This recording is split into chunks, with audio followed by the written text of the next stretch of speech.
rise for prayer. Heavenly Father, thank you for this opportunity to come together. Give us cool heads, cool hearts, and help us to forward the important business and work of this city. And all God's people said, amen. Amen. I pledge allegiance to the flag of the United States of America and to the republic for which it stands, one nation, under God, indivisible, with liberty and justice for all.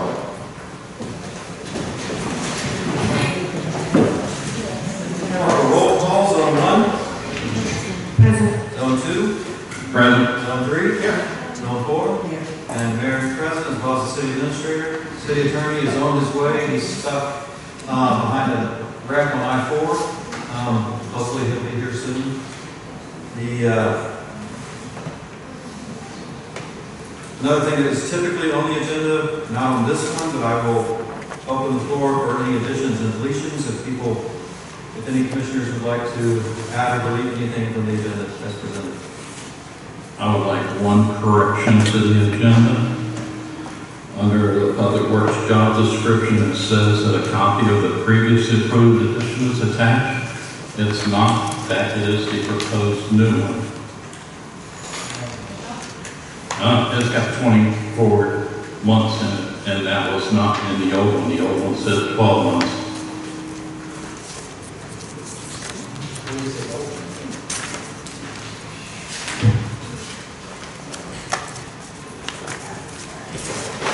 This one's the 2022 one.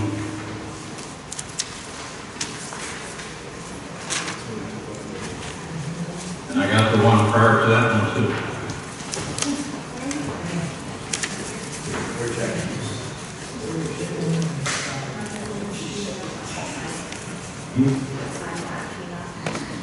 I think it was November or December, somewhere in that time frame. It might have been October, somewhere. Can we go forward with this? Is there significant differences in the two? Just the 24-month I requirement. want to change that anyway, so. Yeah. Okay, we can go forward then. Okay, with that addition or change, correction, however you want to characterize it, any other additions or deletions? I have one, and it's a pretty significant one. The Stormwater Master Plan was the initial reason for calling this meeting. The city engineer has come down with COVID and is unable to attend, and therefore explain or defend any parts of it. We can still have some discussion if anybody on the board would like to discuss it, but as far as deep discussion, I think we should. I think it should be postponed. Yeah, if we would, I think it'd be better to postpone most of that discussion so that we can have the engineer here. Would anybody care to weigh in on that? I'll make a motion to table, item number Second. 3A. for master plan. A motion and a second to table item 3A. Any discussion? I'll call the question. All in favor say aye. Aye. Any opposed say no. Motion carries. Item 3A is tabled. Thank you. It's unfortunate. So it's an important order of business for the city, but we need to do it the right way, so thank you. I would like to just take a point of personal privilege and open the meeting with an apology for some of the ways the last meeting went and my part in that. I apologize for the lack of order that I may have displayed. I hopefully learned some lessons and can move forward in a more orderly manner. That's my pledge to you. I'll give it my best shot, and my apology is sincere. I suppose perhaps I should apologize to Commissioner Eckert personally, because that was where most of the friction was, and so for my part in creating that friction, I apologize. I would like to add to that. Yes, sir. Please. Chair recognizes you.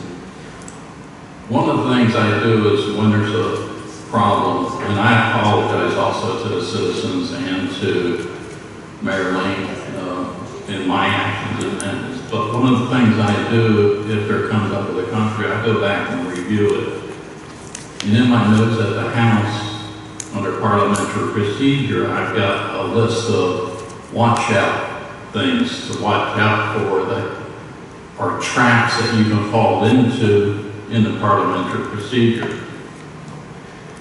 And I fell into one of them last meeting. In my enthusiasm to get the job description done, I failed to get recognized by the chair's seat, which that's what the parliamentary procedures call the mayor's position, is the chair's seat, to be recognized before bringing it before the panel. So I apologize for that outburst in my part in causing that problem. And I've been reviewing my watch out situations so that I avoid those situations in the future. I appreciate that, and thank you. On my part of the procedure parts of it, you were right in that at pretty much any time, anybody on this dais can make a motion regarding pretty much anything. There are times when the chair should perhaps say, would you hold that thought until such and such an agenda placement? But I didn't get to that point, and I was squelching, making a motion when perhaps I should not have. So there was plenty of blame to be shared around. And there wouldn't have been a problem if I would ask permission first. That's what I mean. That's what I mean. We can both do better. I think we both will. Yes, it's a learning experience. It is. It is. Thank you for being willing to learn as well. I surely will. So, moving on to item 3B, leadership. Commissioner Haverovich has requested that the City Commission discuss staff leadership. Do you want us to turn it over to you, Yeah, if you don't mind, I'd like to just kind of give a broad overview of the conversation that I had with Mr. Evan back on January 6th in person. We had an in-person meeting around 3 o'clock in the afternoon. And at that point, I had a laundry list of concerns that I brought to his attention, things that I had been noticing since I took position here. And I shared with him those concerns, and we together looked for ways that we could remedy those concerns that I had. Since that meeting, there have been several other larger concerns that have come to my attention, and I'd like to revisit those a bit, just because I don't think that I've done my due diligence to reiterate those concerns with Mr. Evans specifically. And then after this meeting, I'll be sharing with our team, and they will probably pass along to you the laundry list of concerns. I'm not sure how it all plays in the sunshine, but I can list them all if that's necessary, or if we're permitted to share, then I guess I'll look for guidance on that. But it'd be nice to be the attorney over here to answer that, but I think it would, by sunshine, I think you would pretty much have to share it here. I don't think you can give us information outside of this meeting. Right, so with that being said, I can just start listing all of them. Some of them are not very large. I just think that they show a symptom of a larger issue, which I've already shared with Mr. Abbott on the 6th. But starting with the ones that have come to my attention after the 6th is the diesel tank public works that was not an EPA approved container. The timeliness or any response to the folks that are trying to develop the Auto Mall / Orange Point parcel, and assets being listed on insurance and not being cross-checked with the asset list have come to my attention. Prior to those, as I said, I discussed with Mr. Abbott on January 6th the debacle with the taxes and the assessments regarding stormwater and trash. adding employees for hire at the end of the meeting. I have those in, I'll make sure that I list specifically. Agreeing to a certain pay amount, which was outside of the budgeted amount proposed prior to commission discussion. The public works truck that was taken off site. Mitchell Brothers playground equipment being taken down and sold. That's the wrong word. Scrapped. Correct. The Mitchell Brothers playground equipment being taken down. Again, some of these are smaller, but the Christmas decorations that were not up until the 17th of December, the angel didn't have wings and was not lit up that I saw. The tree lighting was incomplete in comparison to past years, and this was 2 years running that I noticed this. We've needed a public works director for quite some time, and I believe at the July budget workshop, we discussed trying to expedite that. Here it is February, it was just on the agenda, so that was one.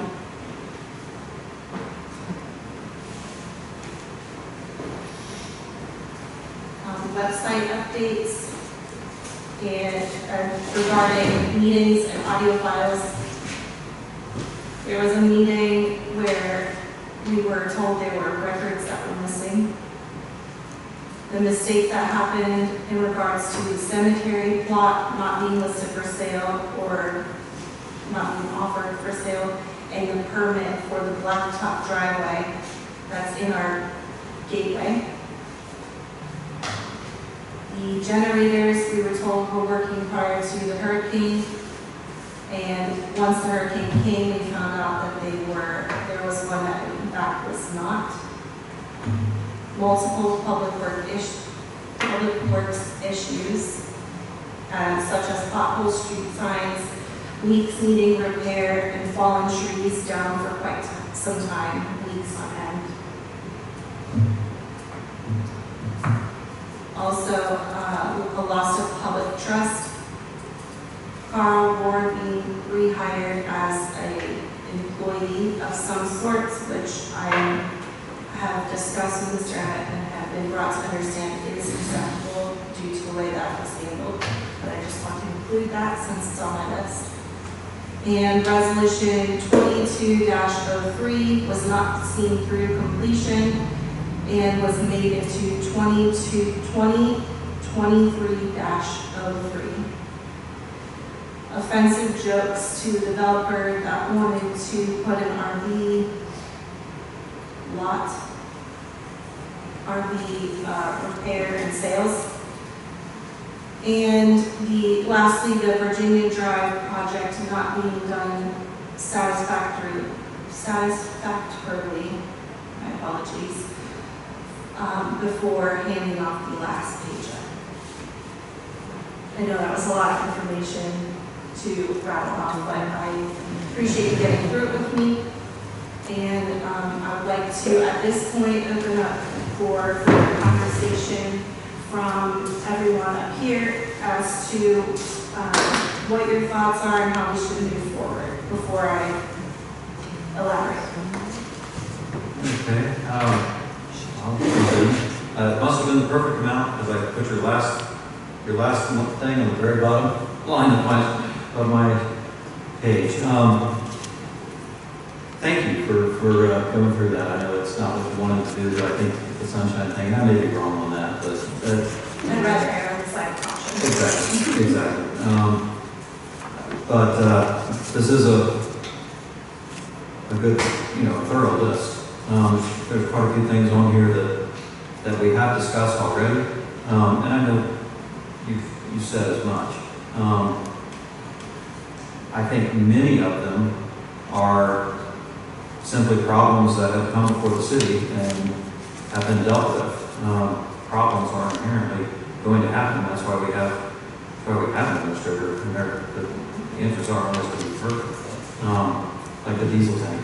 I'll take that. That was your first thing you mentioned, and yeah, it came forward that there was an improper tank, and we were dealing with it. I mean, calls were made. The EPA, I think that's right, Nichols came in, told us what we had to do. We're working towards doing that. Finding a problem, I don't see as being. That's why we have an administrator. It's not why. It's not a fault. He's here to deal with problems, and numerous of these fall under that for me.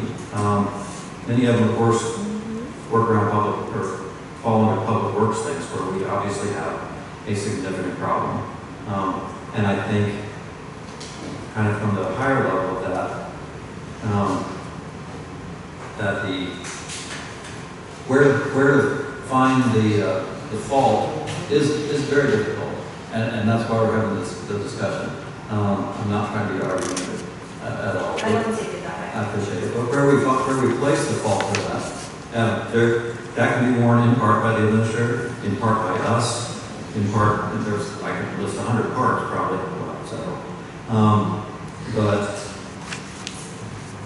but Public Works has been a big mess for a while.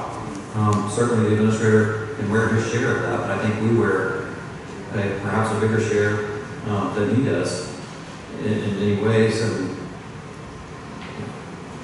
that's one of my, when I self-assess, that's one of my biggest things that I beat myself up about, is that we haven't been able to solve this problem yet. And it's, as a businessman, I'm sure, it's always frustrating to have a problem that keeps being a problem. You want to find solutions and get it done. And working in the city makes it particularly difficult. I'm used to just laying down an edict and having a solution, forcing a solution.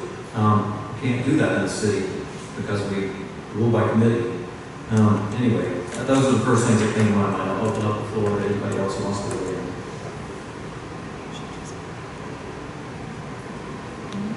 I just keep going back to, we're seriously looking at hiring our 6th city administrator in 15 years I've been up here. I go back to the thing that I keep talking about, that we really need to find a way to generate the revenue that we need to run the city. When you do the job of city administrator, city manager, you do one of them, they're very similar. Larger cities, well-funded cities, can distribute the workload over multiple department heads. And I think when you have a transition from one city administrator to the next and one leaves, much like our public works director left, that put a hole there. He's already understaffed, undermanned, and it exacerbated the problem, and we saw the results of it. I think he was responding to the commission and being supportive and looking for a way to hire someone and nurture them and bring them along. And tried that with several different people, and it didn't work.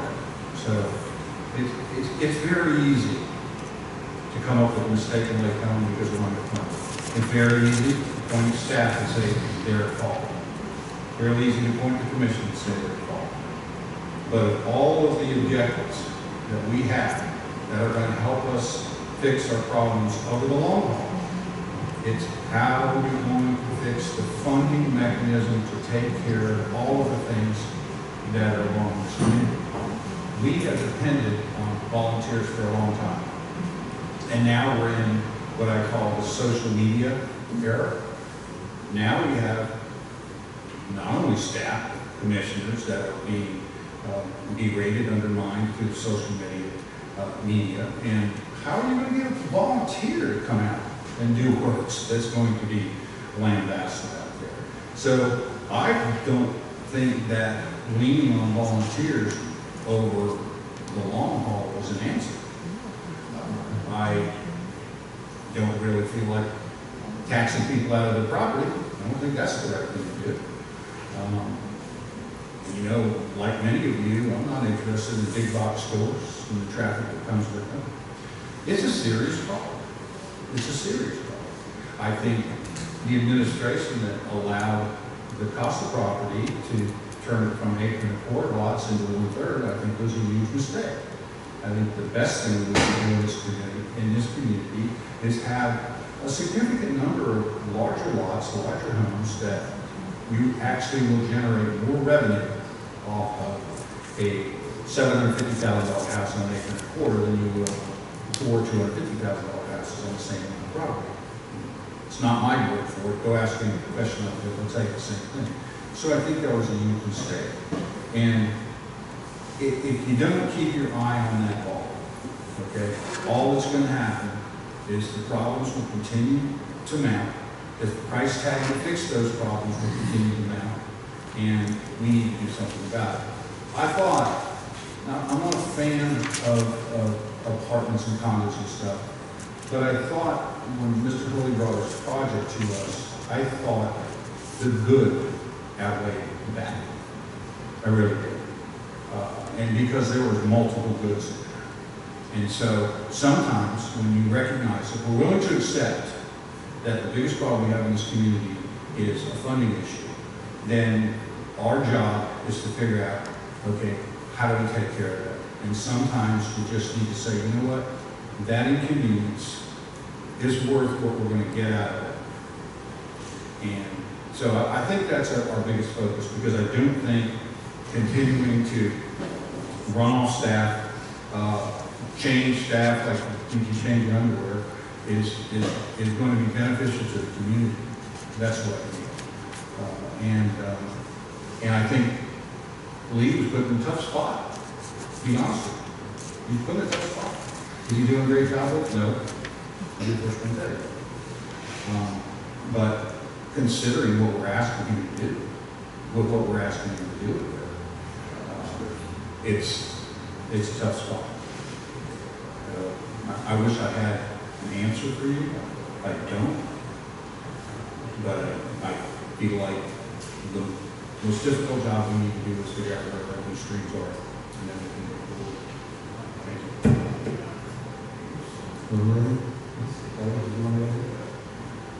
I'm working on my information for the termination hearing. Okay. I'll weigh in on a couple of points here. And I think we have another significant issue in the city, and we talked about it before. Funding is certainly one. It's hard to,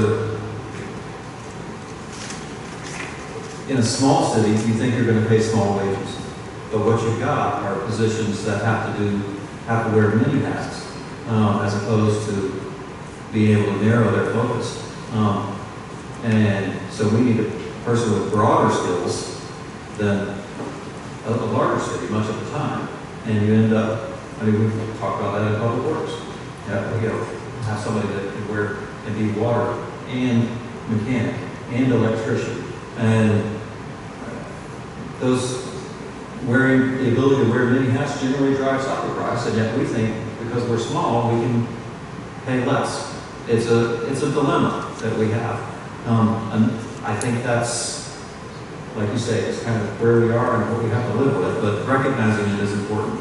I think another problem that we have, we tried to solve it in this last charter review. One of the changes that I think is a very difficult one that needs to be made for the city is the way we have sort of a hybrid city administrator / city manager. It creates a tension in that job that is recognized by everyone who would take the job. And so our market of potential employees as city administrator or city manager, or whatever you want to call it, understands the problems that our charter creates for that position. And it limits who we can get. Again, it's not impossible. Our charter is not impossible to abide by, but it creates a need for somebody with exceptionally broad skill set. And to hire somebody with an exceptionally broad skill set. You're again looking to get a very high priced person, and we're looking to pay less than very high prices. So we've created a catch-22 for ourselves. I would like in the future to fix that charter dilemma, but I can't just dictate. I can only work within it. But we'll perhaps try again in the future. Do you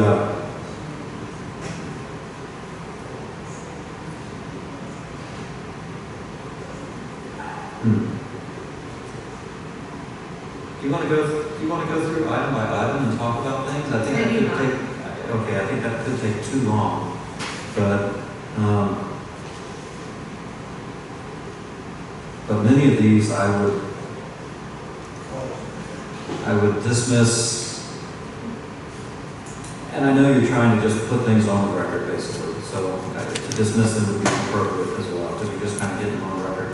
Many of them he's tried to remedy, like cemetery plots was one of them that I saw that way. He brought before us, and it will still be before us because we tabled it, but he brought before us a solution. It's a problem. We're looking for a solution. He's bringing us a potential solution. Again, I think that's what an administrator should do.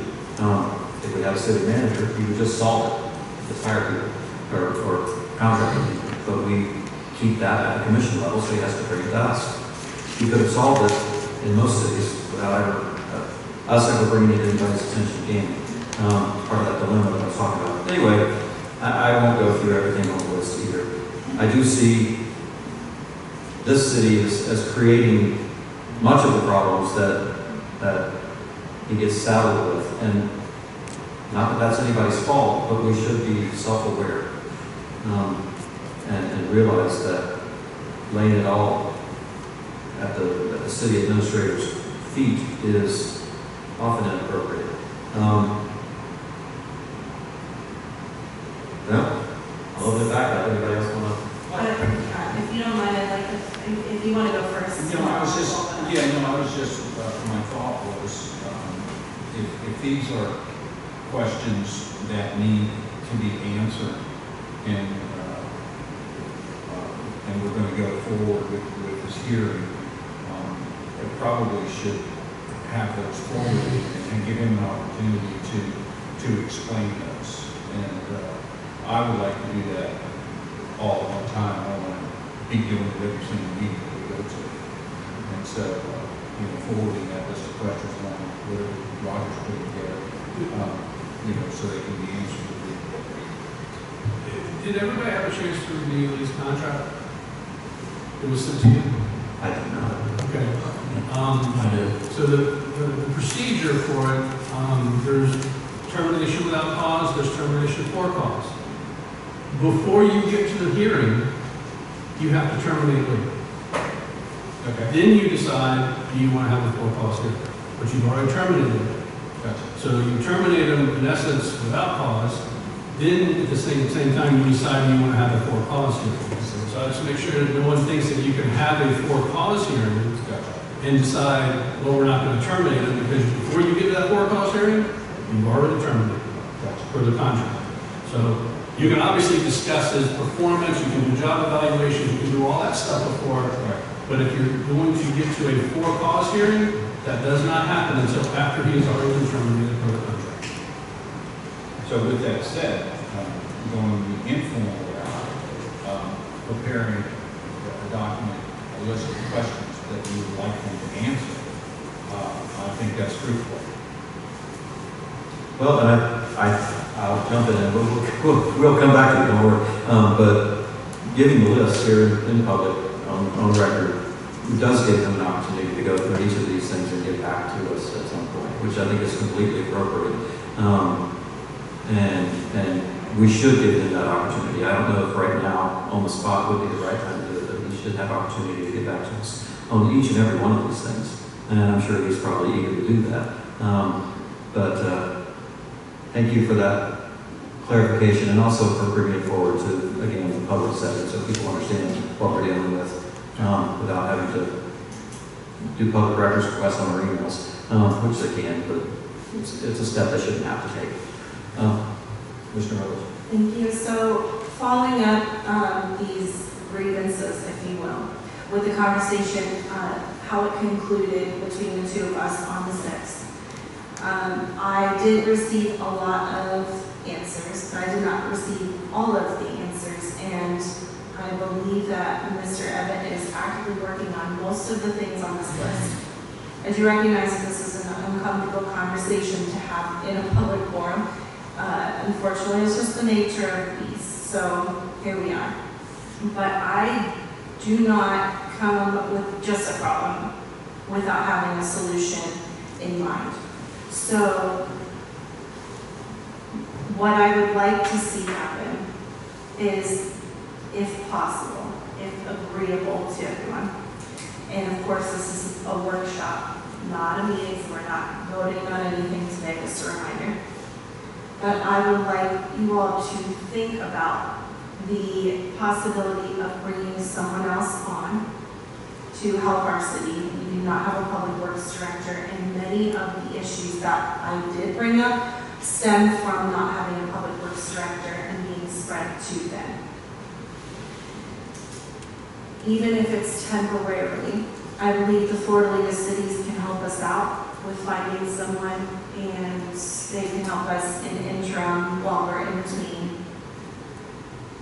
I also I just want to say, none of us live in under a microscope. It's not good for anybody to be put under that looking glass that closely. So that's just how it works. But the course of action that I would like to see happen, and I will highlight them in my email, but I'm also going to say them here for sunshine. The public works truck, I do not feel that I got adequate answers about even after our last meeting. I don't know if adequate action has been taken and what has been put in place since this incident to prevent another similar incident moving forward. What policies do we need to look at? How can we correct this? Same with the Mitchell Brothers playground equipment. I would like a formal answer on what happened with the equipment and the funds that came as a result of scrapping that material. And then the other one, sorry, I'm looking for my stars, but I will send this right away after the meeting. What policies and procedures have we implemented to cross-check our insurance and asset list so we are not continually paying money for vehicles and or assets that we do not have, or having assets that are not insured?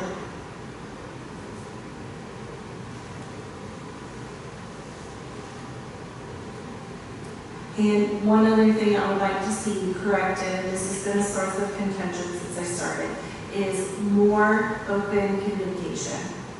I think a solution to this could be hiring a company to do our social media where comments are disabled and handle our website and any communications to the media, etc., that are needed. Publishing agendas, or I'm not sure if that's able to be outsourced, if you will, but I think having more clear, consistent communication and meeting people where they are, which is social media and the website, which we have been directing people to for quite some time, will be helpful in regaining public trust for this position. It's a hard position to be in. Those are all of my comments at this time. Well, the only thing I want to say is about that playground equipment. It wasn't scrapped for money. It went to the dump. We paid to get rid of it, actually. So. I'd like to see that in writing. Thank you for sharing that. Would you like information about it? Sure. I'm just curious, was that equipment in such a state of disrepair that someone could have got hurt on it? Can I answer your question? Yeah. 2 pieces of it's in my son-in-law's backyard. And they brought it on the trailer. There was 2 pieces he got for his kids to play on. He took them off the trailer and put it on there. And then they drove to the, Roger, that doesn't answer my question. then they drove the rest of it to either the scrapyard or the dump. They said they were going to the scrapyard, so I take it by their word. But there's 2 pieces. If anybody wants to look at them, they're in my other house's backyard. I appreciate the information, but it did not answer my question. My question was... He did answer your question. They were usable. I'm sorry. I'll say it again. Was there anything wrong with the equipment where someone could have gotten hurt? Was there a liability issue to the city if on any of those pieces of equipment that somebody could have got hurt? That's my question. And if the answer to that question is yes, then I would say thank you for getting rid of that liability issue for us. Let's not lose sight of that. Okay? So there's more than one side of this. There's 2 pieces that can be looked at. I can appreciate that, and we can talk about whether or not we could have kept some of it and gotten rid of others. That conversation we can have. But if someone took the initiative to make sure that a piece of equipment that could have hurt or killed a child, okay, was no longer on city property, I want to say thank you. And to your point, Mr. Basso, I appreciate that perspective. I sincerely do. My question then in response to that is, what policy do we have in place, and does it need to come before us for a decision on what to do with that equipment, or is that up to the discretion of our city administrator? And I think the answer to that goes back to what Cameron was talking about earlier today, which is we don't have a city manager that gets the ability to just make those decisions, because if he makes them, he makes them right. Well, they go unheralded. If he makes them wrong, he gets roasted. And most city managers, will just make that decision. Their public works director would look at it and make that decision. It would never come back in front of the council. But because we're small, and we have lots of eyes in the community that look at everything that goes on, that as soon as you want to get rid of somebody, for whatever reason, then people will continue to look for reasons to get rid of somebody. And all I want to do is separate the BS from the reality. That's all. And because we don't need any employee here, including the city administrator, that is doing their job to the satisfaction of this commission. What I don't want to do is get bogged down in micromanaging the city manager or any employee that we have. I don't think that's what our job is. Our job is to be visionary. If I was king and allowed to just say, okay, well, I would give them the authority to decide what to do with that authority. Why? Because at the end of the day, if you look at the decision that's made, you can't just take one decision. You have to take them all. You have to look at both sides of it, the good, the bad, and then look at the big picture and just say, okay, this person making way more decisions that are right and wrong. That's where we're become supportive and nurturing.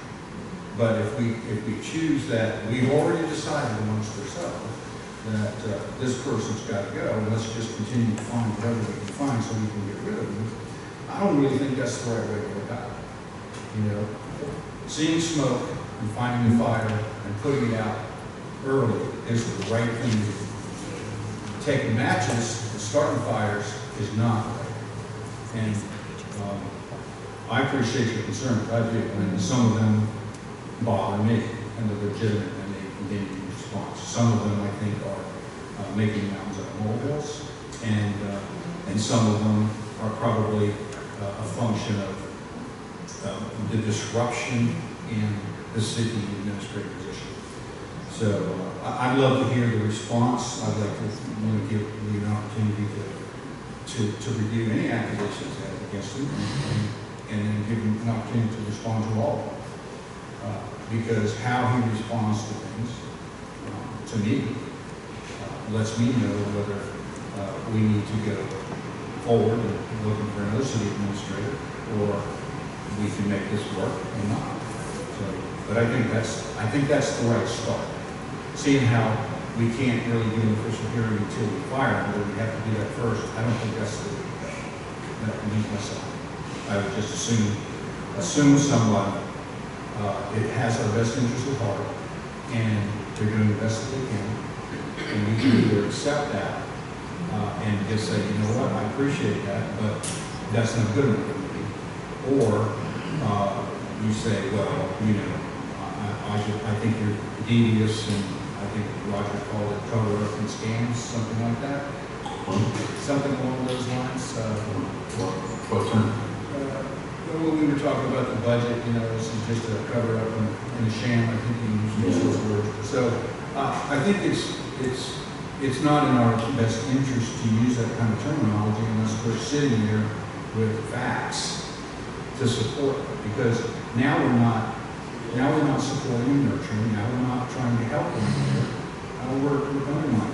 So I just want to be kind about whatever we do. You know, if these days are numbered, then there should be a good reason for that. Okay? If they're not, then we should be supporting and nurturing. Period.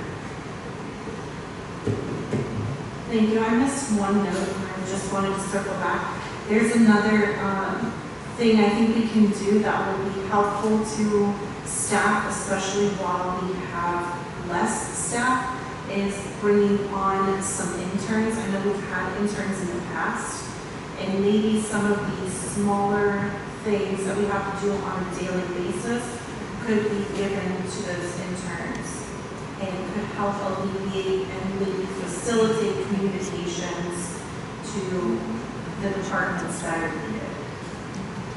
My apologies for not including that soon. Well, I'll jump back in here and say, first thing, top down, thank you so much for coming with solutions as well.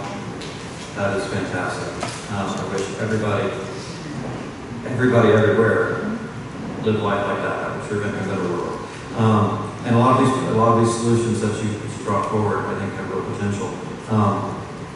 One, going back to the Florida League of Cities, perhaps providing some additional help. It's very intriguing. I'll definitely look into that. If you know anything more on that, if you have looked into that already, and found out what options they may have for us, feel free to share, because I'd like to hear more on that. I can do the research myself if we've already done some. Please share.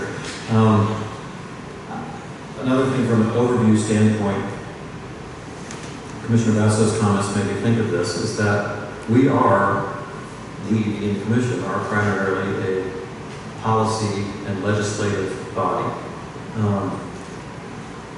We are not administrators of said policy or legislation. We hire an administrator for that. We certainly have every right to look at how he is carrying these policies and procedures out, but it's his job to interpret what we've written and do his job. His job isn't really to come back and look for our blessing prior to doing anything. His job is to interpret what we've already written or previous, what we got on the books, whatever commission wrote. So we're kind of, in some ways, coming close at least to overstepping our bounds as a policy-making body, and stepping into more of an administration body. I think we need to be careful of that and aware of that. I don't think we necessarily cross that. We really are just looking at what's going on. But we're coming pretty close. So just bear that in mind. Another option that had crossed my mind and came up in a previous meeting, the last meeting, was a personnel board. I brought that up in conversation that I've been thinking over. I don't think a personnel board, just to answer some of the public comments that were asked about, a personnel board, I don't believe, and if I'm wrong, Mr. Simpson, please let me know, but I don't believe a personnel board would apply in this case because he's a contract employee. That's correct. So a personnel board would not be applicable in this situation, just to answer some public comment about that. Because you have the right to terminate him for no reason in the PERS contract. We have policies and procedures about step discipline in our policies and procedures, but the city manager serves at their pleasure. So there's nothing for them to review. Okay, thank you.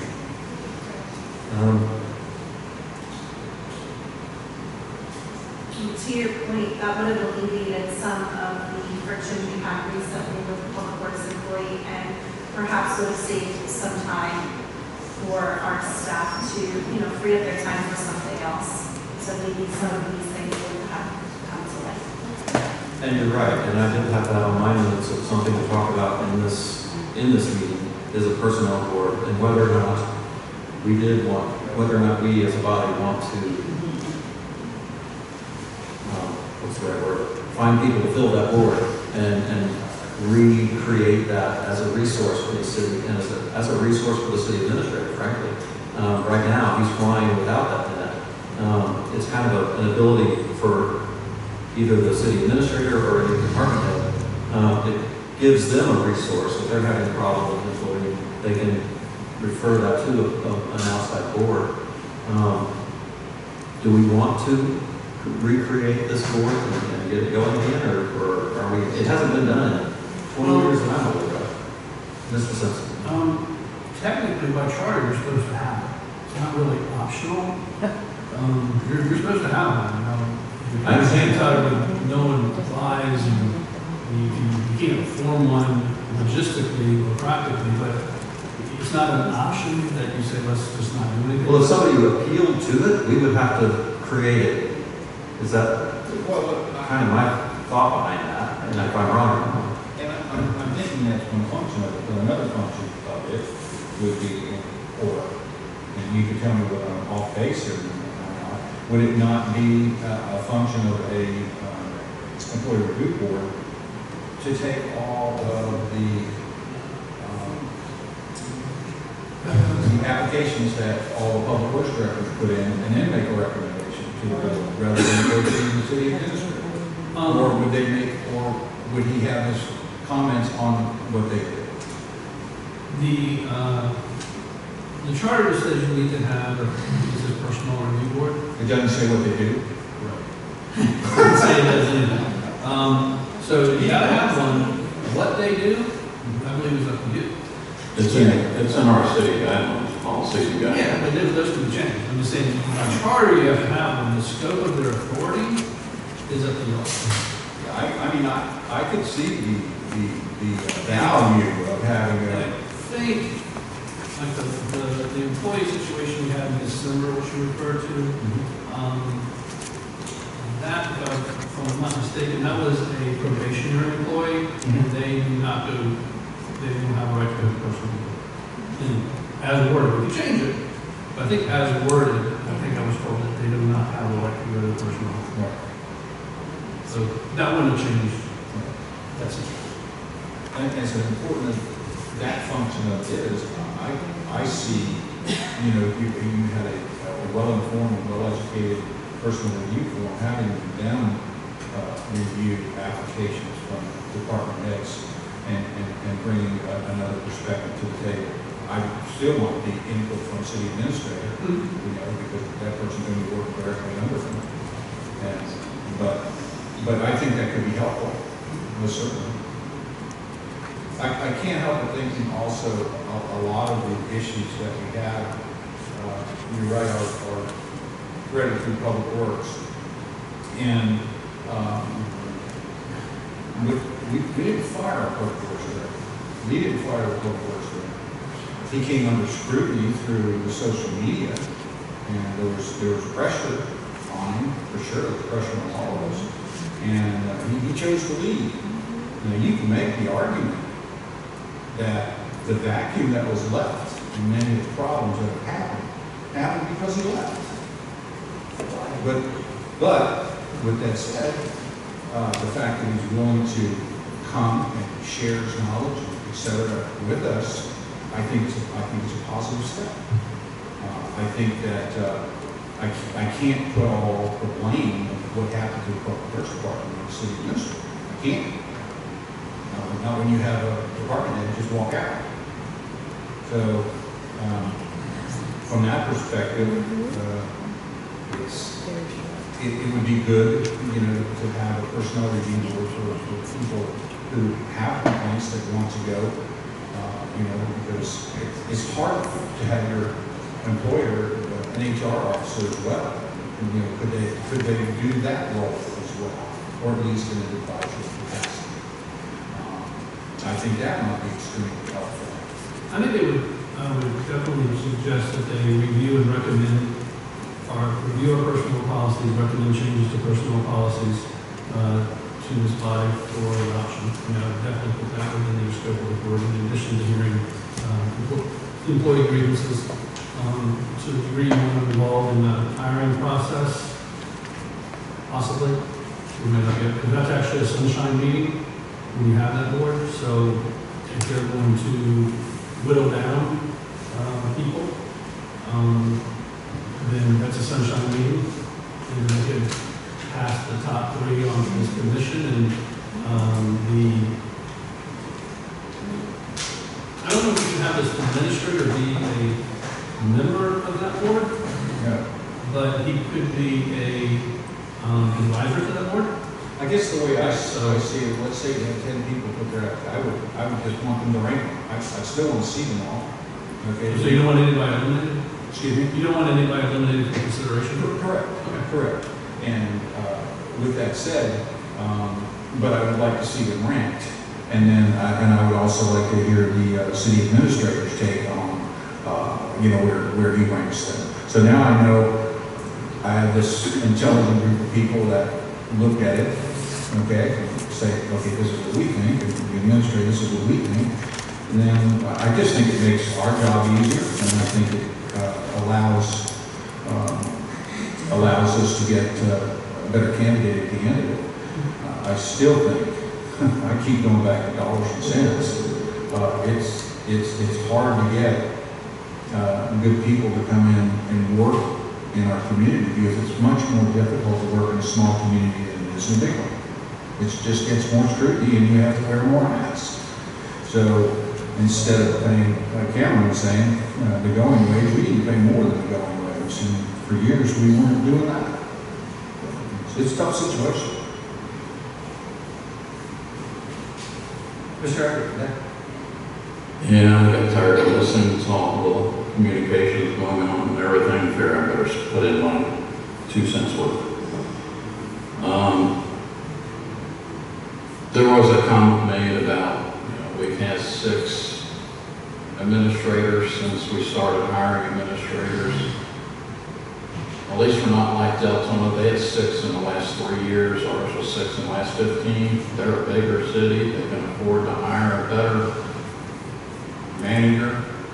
So if we have to go through another manager, get rid of Lee and start with another one, hey, I'm all for it, because that's the process of trying to build a team that's going to work right for the city of Lake Helen.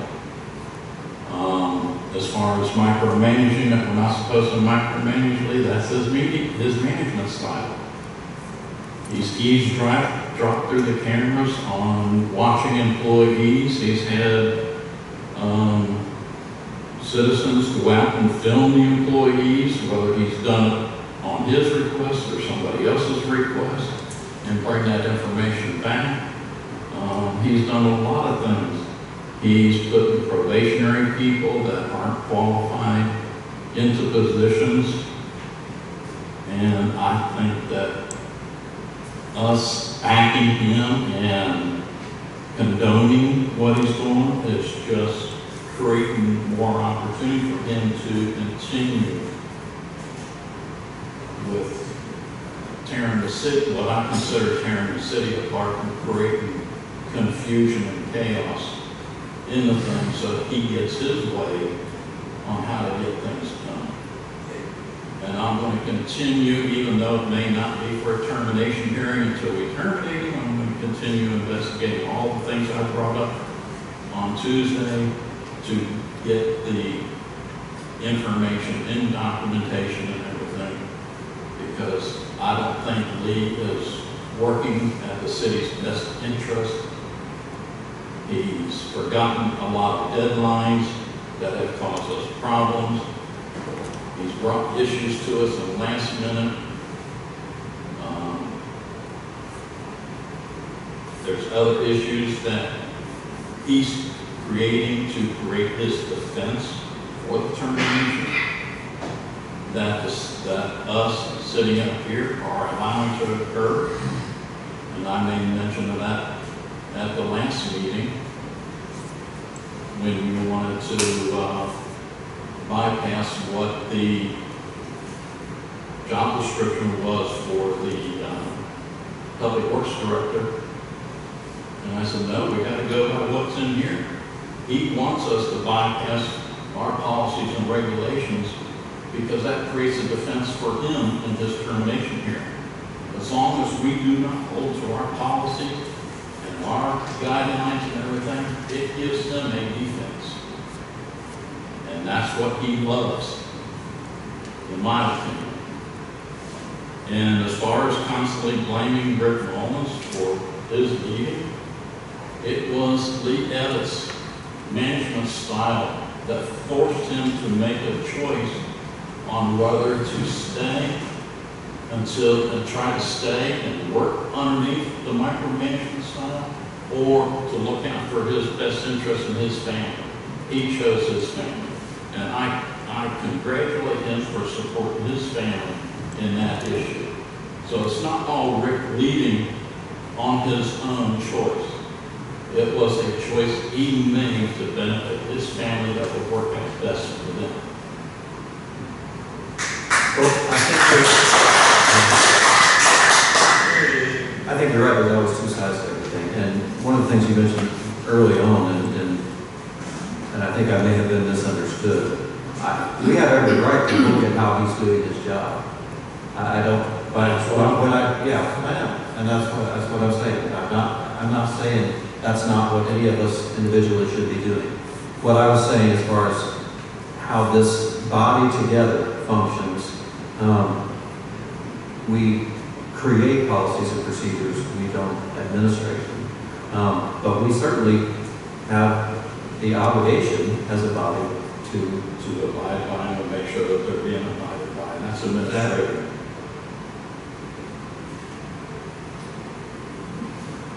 That's not the way I was going to finish the sentence, but when they say people finish each other's sentences, it's usually with a different kind of sensation. But what I was intending was that, yes, we can supervise how he's doing his job, but it's his job to do it. If we see that he's doing it incorrectly, it then becomes our job to deal with that. And that's what we're trying to do. I'm just trying to create that distinction a little bit, or keep it in mind. I'm not telling anybody what to do or not to do. That's what I kind of wanted to make sure I would get clear about. I'm not telling you how to do your job or what to do in your job. That's really not my intent. It's just that, as a corporate group, what we as the commission are doing, that's the way I'm seeing it. And you're welcome to tell me where I'm wrong, or you see that. I appreciate it. I really will. Can't say you're wrong. That's your opinion. Well, no, my opinions can be wrong. I've had wrong opinions before. Well, not on that stuff, but I lost my train of thought. Again, thank you all for weighing in on all this. I think it's been very helpful having this discussion.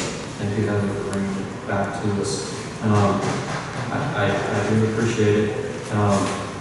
I hope it's, in the sense of the Sunshine Law, I hope it's been helpful for everybody here. We're not just taking anything for granted. We're not shirking any of our responsibilities. We're trying to get this job done and done well. So thank you. In the interim, make sure I get a copy of what Heather submits and the answers that Lee gives for it.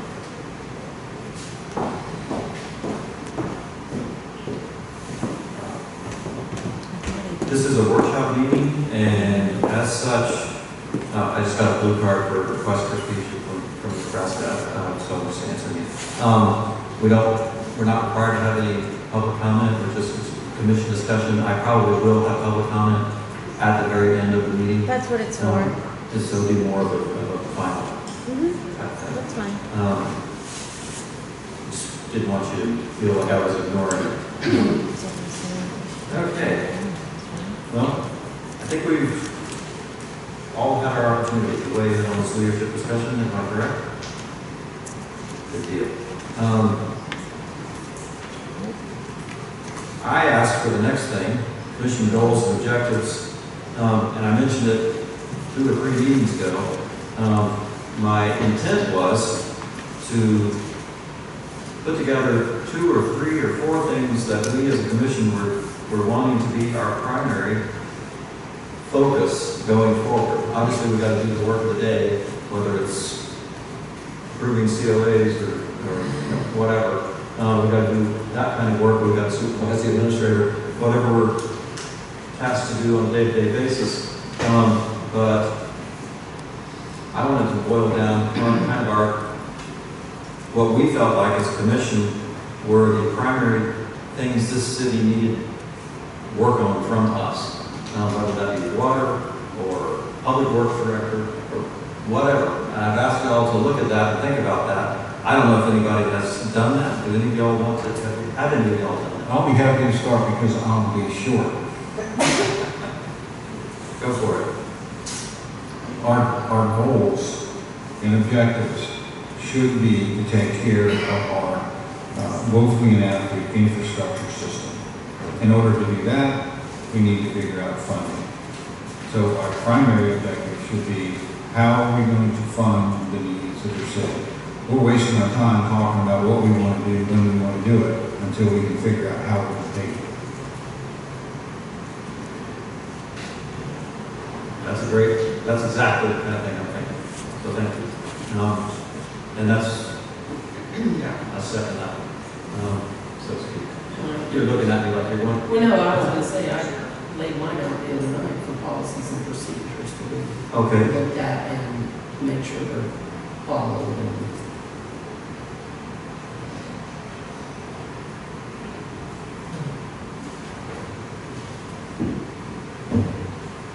Okay.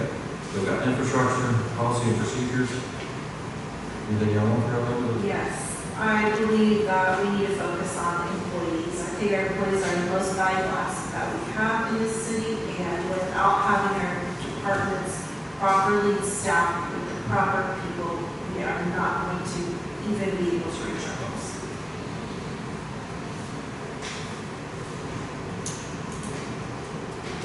Okay. Congratulations to you. I don't mean to put you on the spot. That's not the point. That's not the point of this. I've got about 4 pages of them, but I narrowed it down. The exterior primary goals for the city, I believe, should be our water system improvements. Get that corrected so that we got healthy water without any problems, and our pipes and everything are running good. The next one would be stormwater issues, because we have a lot of areas in this past storms, even though the master plan seems to be 75% knee-jerk reaction to the last storms. There's a lot of other issues that were not included in it that have been ongoing problems that need to be corrected in the city. My third one would be public safety. We got a lot of problems with people wanting to test their cars out there, and they don't care about the other people that's around, and that needs to be corrected, and that can be done properly.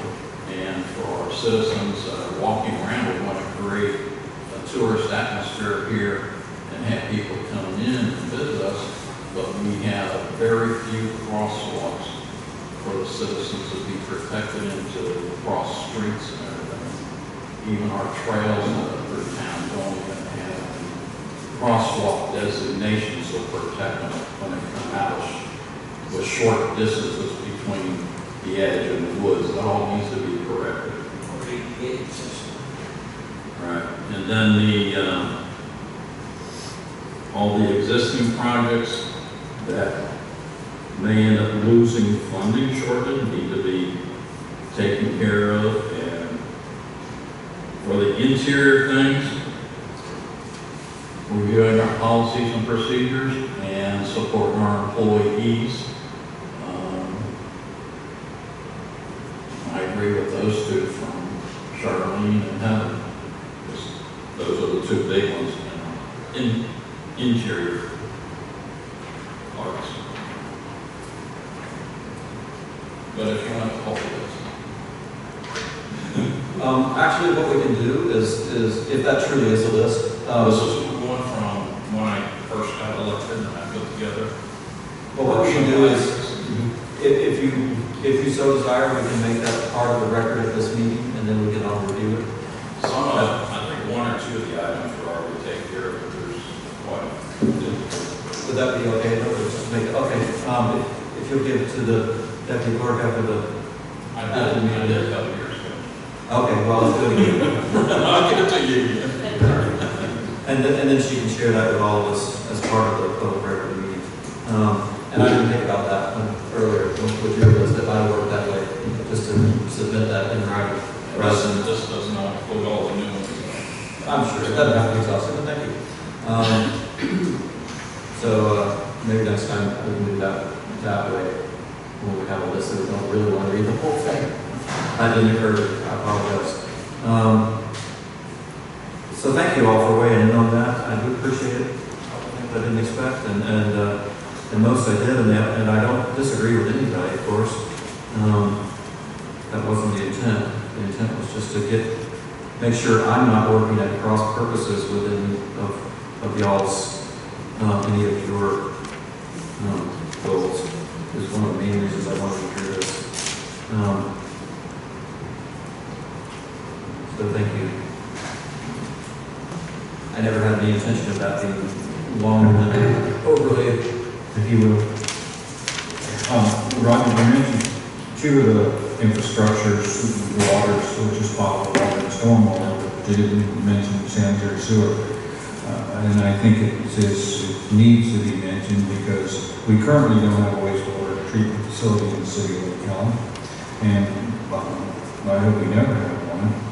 But if we're forced into a situation to where we have to have city sewers, and that could happen at state level, or we could be forced into certain homes that are around wetlands and draining areas have to go to the new septic tank systems, which are currently between $25,000 and $30,000, and maybe as much as $50,000 over time. So I think once again, when we talk about funding, if our constituents are put in a situation where all of a sudden they have to spend $50,000 to $60,000 to put in a septic tank, there may be many people that opt for the other. So I think we need to keep it on the horizon and then recognizing that it's going to pop its head up someday.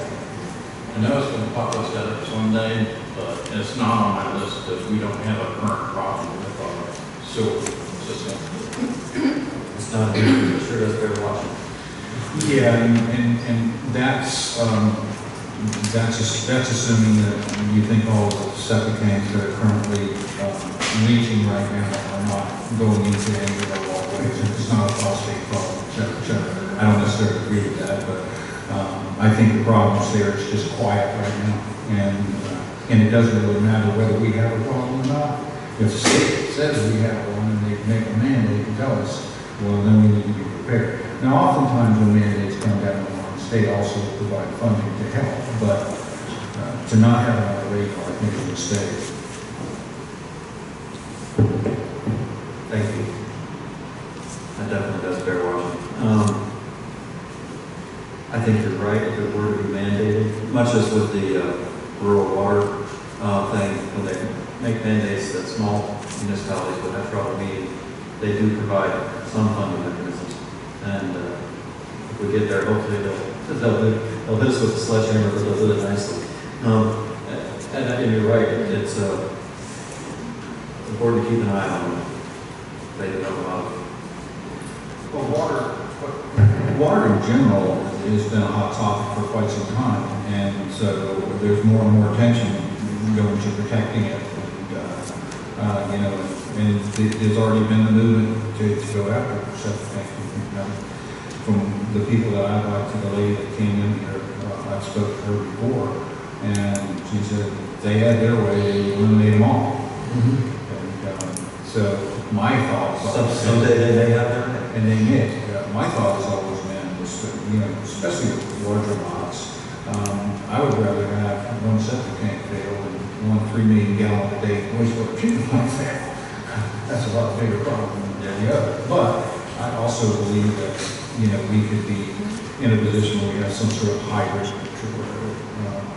you know, you can use one for one size lot, and then where you're packed into 4 houses an acre, you know, maybe you do pick up some sanitary sewer. Anyway. Thank you all. The next on the agenda is Public Works job description. I believe that Commissioner Eckert, you requested this be on the agenda today, or I suggested it as a way to move forward at the last meeting. I'm not sure how it got here, but we're here. Do you want to take the lead on this? Or get us started? Well, as what came out in our Tuesday meeting is the job description that we approved towards the end of last year ended up being in conflict with the applicants and their timeframes on being able to get certified, because it was a 12-month thing, and it's going to take 12 months just to do the on-job section of the requirements. So, and I noticed in the new one that's published with the agenda that was changed to 24 months to give them 2 years time to be able to do it. Me personally, I just assume see it to be 6 months, because either they're already in the pipeline and already ready to take the test, Or they're brand new, like all the applicants were, except for a couple of them. but yeah. But realistically, in that circumstance, it would be very difficult to achieve that while they're on the job. And that's what you were saying. And you're absolutely right. There's no question. But if someone has already worked for somebody else for a period of time, taking the point, and it's just a matter of testing, and then that's somebody that could accomplish it. Right. And I don't want to eliminate them just because they don't physically have it right then. I will ask. But to be able to be one of the reasons that was presented for the one that we approved for 2020 before we found out about the DEP's requirements is the time frame. So the old one you had to have the license beforehand, which narrowed down the applicant list, and so the object was to expand the list. The new one, I haven't really gone through it that well yet to look at it, which expands it to 24 months, actually gives a better time frame. I just haven't gotten with people to find out exactly how long it takes to do each one of the sections to see if that'll still fit in the 24-hour time frame, or the 24-month time frame. But either they've got to me, either we got to go to our old one that says they have to have it before hiring, or we go to the one that expands it to allow more time to be able to get it. Yeah, I can see the value of both. Mr. Administrator, if I could ask you, you said you had had some conversation with U.S. Water. Could you, I'm sorry to spring this on you, I should have told you before the meeting, I was trying to do that, but can you tell us what they may have? The question we into DEP was, there was an issue about did the employee have to be part of the company, or could a company train somebody from another company? And in fact, they can train somebody from another company, and U.S. Water can train an individual within our employee. There are 2 tests that need to be taken initially before you go into the intern occupation portion of it. Those are not difficult tests and can be done fairly quickly. The number of hours is 2,080 hours of actual on-site work, that's probably the most time-consuming part of the whole thing.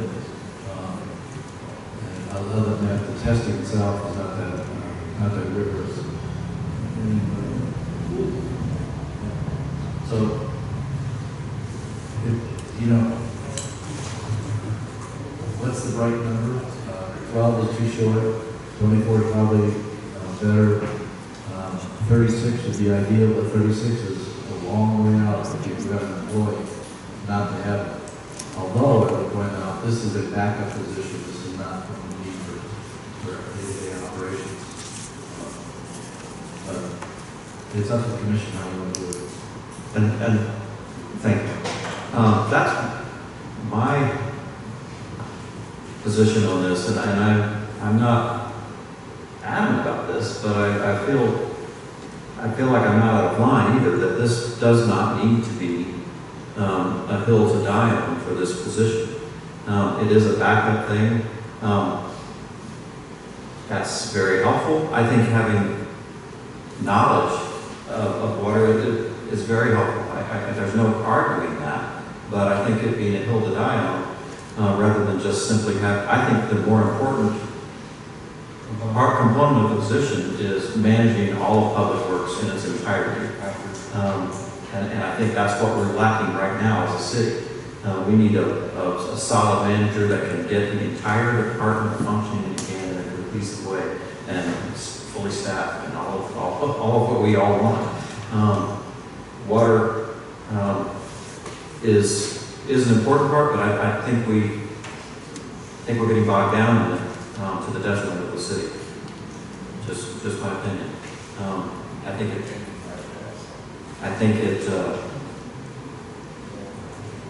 think it's well handled by contract. Anyway, so our next step in. Well, I would like to. Okay. I started reading through some of it already, and I already got one item that I think needs to be reviewed off the job description. What's that? On the illustrative duties, the last one that supervises utility billing proceedings, I think that should stay in the offices in here. I think he needs to supervise the billing proceedings. I think he just needs to make sure that the stuff works correctly. I'm not sure I understand. Well, I don't know why he needs to supervise utility billing proceedings. I think what that means is if the person is billing, okay, that's a question. The way I understand that is if the person in the office that's doing billing has a question, then they would go to the public works director. Well, that's a limit, but he doesn't need to supervise that. He just needs to respond, which it has to respond to citizens' questions and concerns. It could be respond to citizens and staff questions and concerns. Yeah, I think the word supervisor probably could. It's a more of a cooperative arrangement between finance and public works. Public works generates the numbers, finance produces the billing, so you're probably correct. It's probably better to cooperate with better than supervision. Yeah, because supervisor sounds like he's going to be there overseeing what they're doing.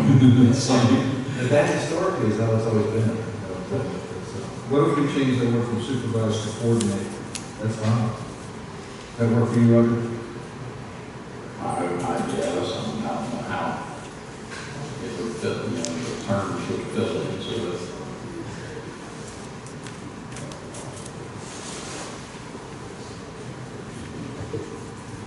So basically not the problem, but the requirement, what the city has to have is numbers from public works in order to generate bills. The city hall has to get the numbers from public works in order to generate bills, right? So what do we call it? Cooperate or supervise? Public works is the first step in the process. Right. And I think where the potential breakdown is that obviously the billing person here within City Hall does not have supervisor authority over public works people. So he or she can't come in and say, you got to give me these numbers by Friday or else. Ultimately, the supervision, because this is interdepartmental, if you will, would come up the chain. So would ultimately, You're absolutely right. We don't have a department head per se for finance, which would be the other half of the public works department head.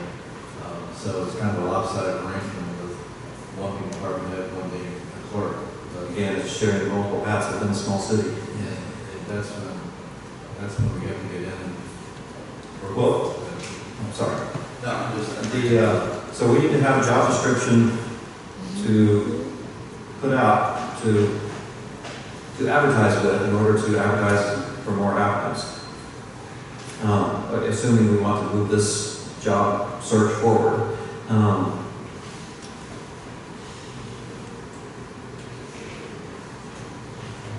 So I want to make sure I don't act out of line here. Is there anything wrong with this, other than this one correction?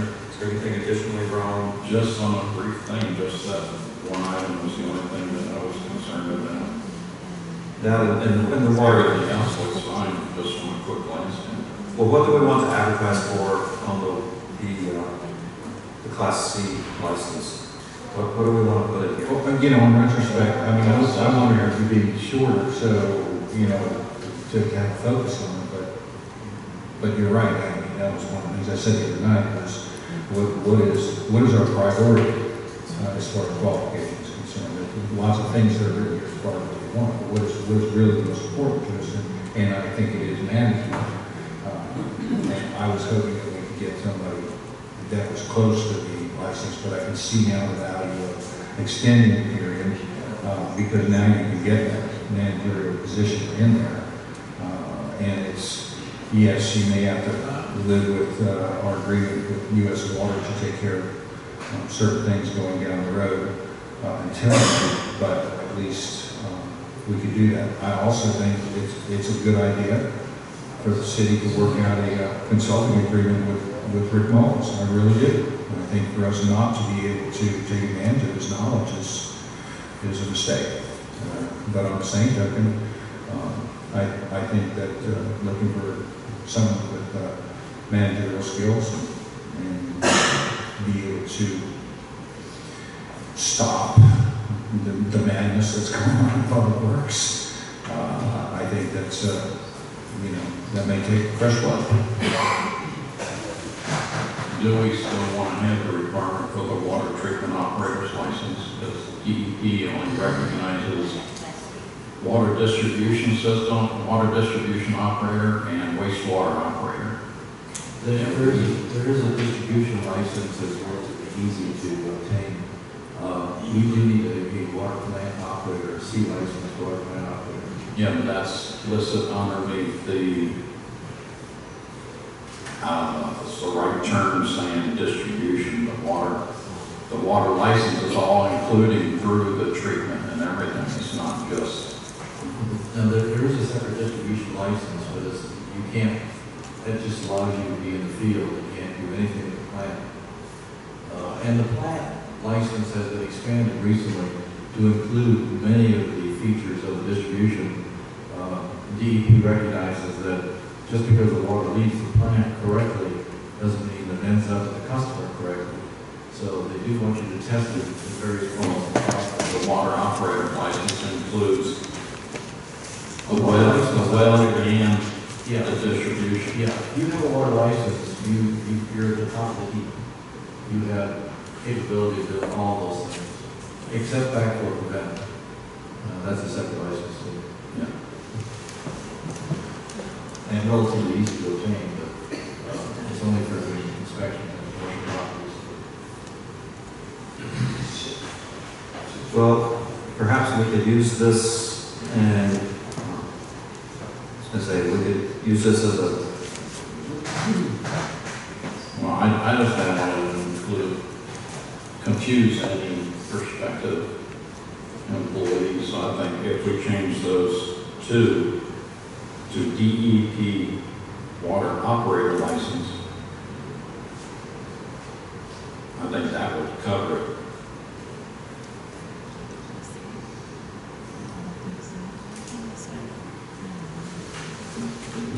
We know what you want, so let us put the wording in that's appropriate. I was gonna say, we are, this is a workshop, so we aren't actually taking any action today, but We you want can to, certainly be prepared for the meeting on the 9th. we want to have correct terminology too. Yeah, I didn't bring my handbook with me to look at the exact requirements, but Mayor brings up a good point.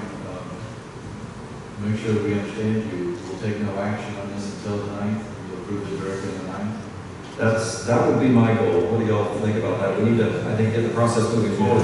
So, yeah, I think that's good. So we'll have the changes prepared to vote on the 9th and start the process rolling again on the 9th. We will do that. Does that work for everybody? Okay, that brings us to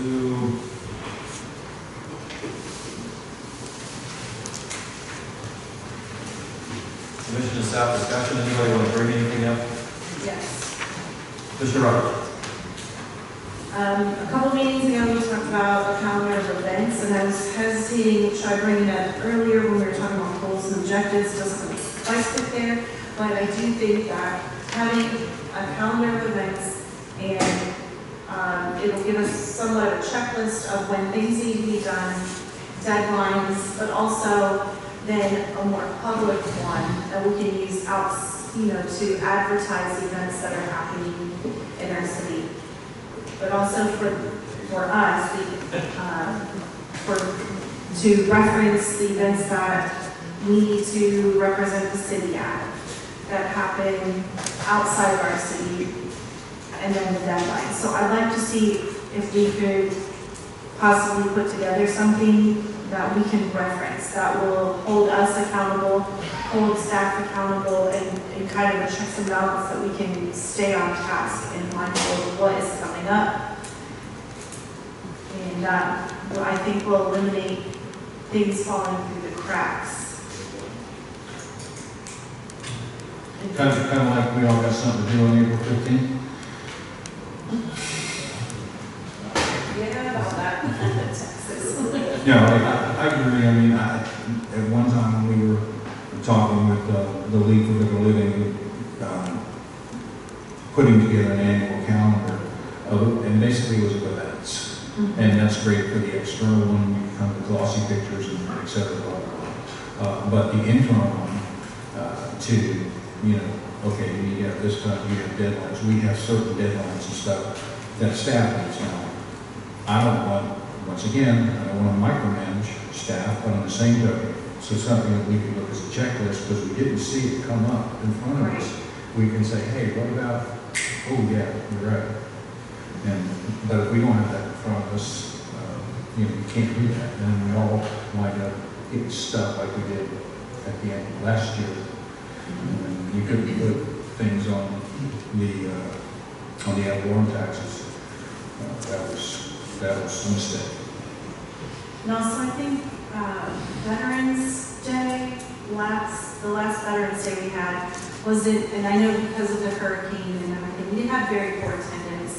And to have it, in advance that it's going to be on such and such day, or, if it's not going to be on Veterans Day, would help to create more community. I'd like to see more sense of community restored.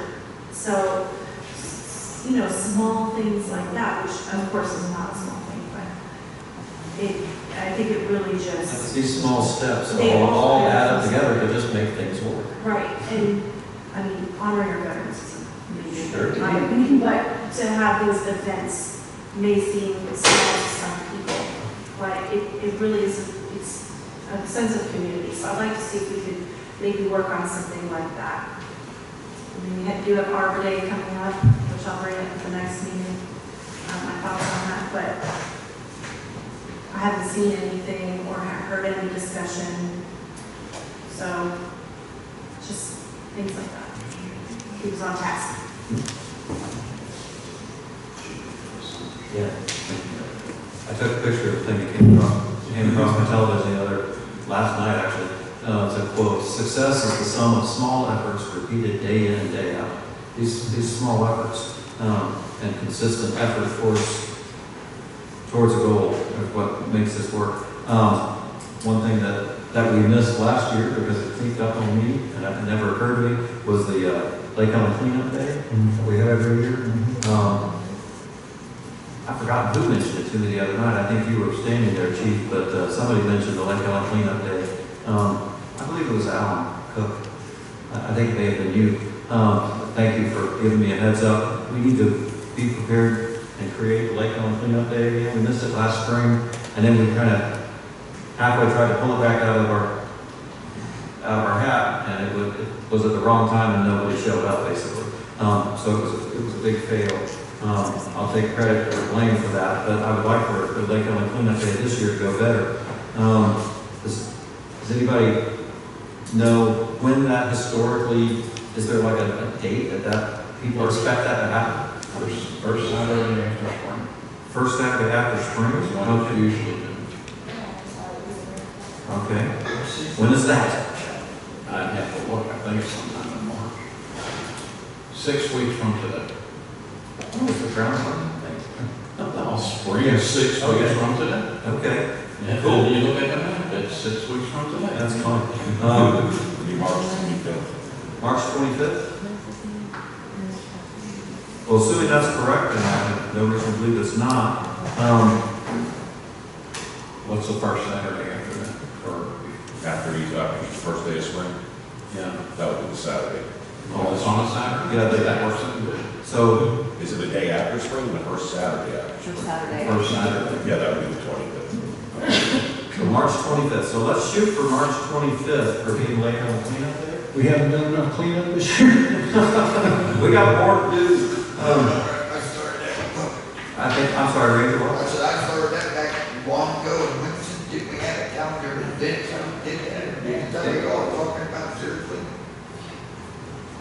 We've always had a good calendar of events. Well, we're trying to make sure it doesn't fall through the cracks and that we keep it going. Yeah. You're right. None of us are saying it's never been done. We're saying we need to get better at it. Yeah, that's good, thank you. Sure. Yeah. I know we've always had a good calendar of events. Yeah. And we want to keep it. That's what we. It helps the public in the transparency, so everybody can plan accordingly in advance. This spring up having a Veterans Day at the last minute, that was an appall to me as well. Sure. That's what we're trying to get better at. Thank you. Yeah, last year was a change date because of hurricane. Yeah. Yeah. I'll endeavor to schedule the hurricanes more carefully. Also, if Dominic, if you want to go through the emails, the Volusia League of Cities sent a list of their meetings for the remainder of this year. So that can be on the calendar. So I'll announce now that March 26th will be Lake Helen Cleanup Day. 25th, man, March 25th will be Lake Helen Cleanup Day. Thank you. And we'll try and get out some notices. I was giving some good advice on how to get the word out on that, and we'll try and get that more public. Back to what you were saying, Commissioner Rutledge, about you didn't mention it in your last thing, but it occurred to me that having an online presence with getting information out, making sure that's well managed. Honestly, I have no earthly idea what that takes or how difficult a job that is. Whether we can just assign it to somebody on staff and it happens in an hour or a week of their time, or if it's more. I remember in one of our seminars at the Florida League of Cities, they were talking about monitoring and managing the online presence, and finally they were talking about all this stuff that cities should be doing. I finally raised my hand and said, how many people do you have doing this? And they said, well, we have 6 people on staff, but this is their job. I said, we have 4 people in City Hall. So to me, it's somewhere in between, but it's not a small thing. But it is something, talking about meeting the people where they are and communicating with people effectively. We need to start trying. And So if I may, really quickly. yes, please. There are companies that do offer those services for municipalities where they just post the upcoming things, the agendas, the meetings, events, and then, during hurricanes, they can post the, what is it called? Yes, the ESAs, thank you.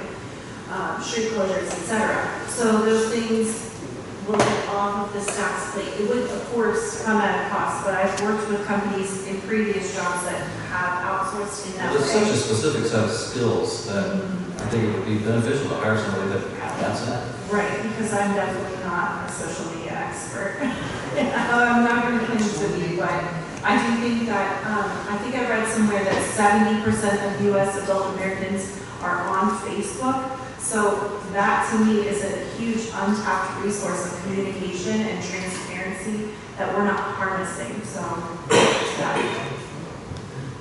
Well, maybe staff could get a couple of companies, maybe we could put out, I don't know if we want to go out on a request for bid, or maybe we could put together what a request for bids would look like for that. It's a relatively small thing, but if we don't know what we're asking for, that'd be the place to start.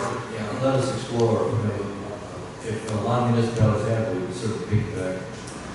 If you're ready at the next meeting, let's talk about it again.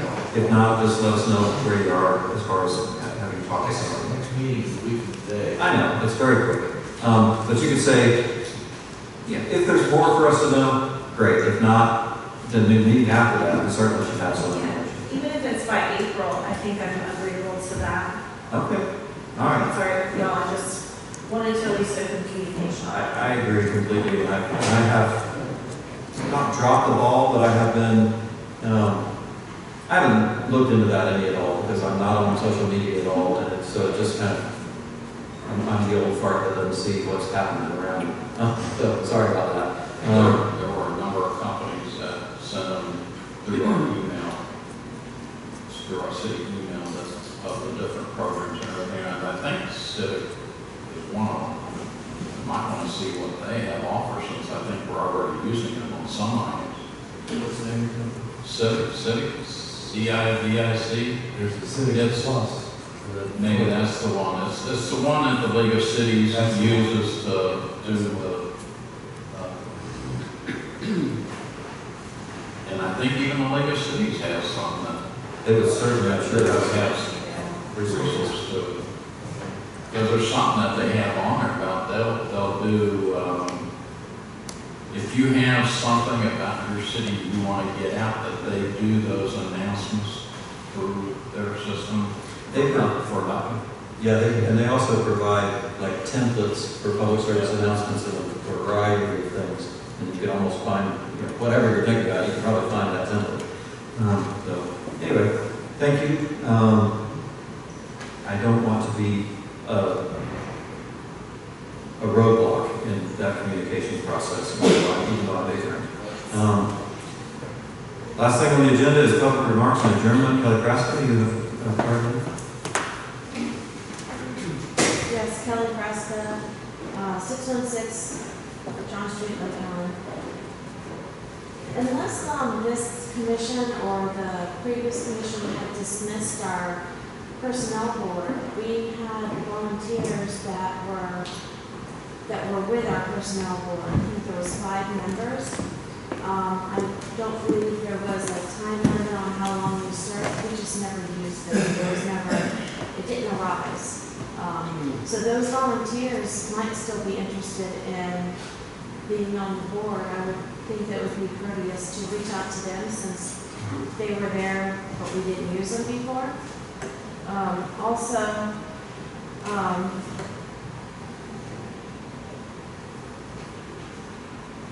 I spoke to, I've been talking to a lot of residents and talking about the position for the public works supervisor. And the consensus, one, they would like us to bring Ricky Mullins back. 2, I think when we do search for that employee, that they have those qualifications with the C-class license already, so that way it's not like a whole new learning process, and we can kind of just, it's an easier transition to get things going, because we're so behind. When I first brought up the issue with the playground and the defensive track, when I first, I don't know, it's not very I'm loud. not sure why the game has gone down on that, but you gotta really eat the mic right now. The volume is going up and down on a lot of those mics. When I first brought up the issue with the playground and the defaced truck, my point was that it wasn't handled properly, the motions of how it was done. They did not go to surplus, they did not go to auction.